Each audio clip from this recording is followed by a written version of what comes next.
Hey friends, if you wish to fix the McUICnt.exe error on your Windows computer, then please watch this video. Now, this error occurs when you try to remove McAfee tools, but they are not removed completely, and that's where a product will help you. So you can find this on McAfee's own website. It is the MCPR tool. You can download it to your system and open it and install it. So I'll tell you what this tool does. It removes the leftover components with McAfee files and all, and it's an excellent tool. So click on next, agree, next, next. Okay, we have to type this one, MS3M.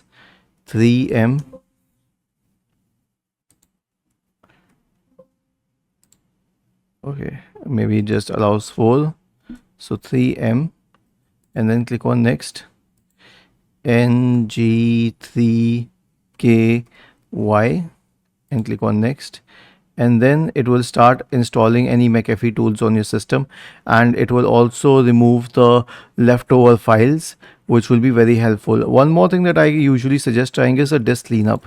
So search for disk cleanup in the Windows search bar and click on disk cleanup, select OK, check all of these boxes here,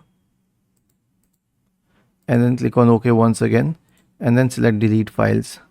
Was this helpful? If yes, then please subscribe to the channel, and if not, then let us know in the comment section of this video on how we could help you further. Thank you for watching this video and have a nice day.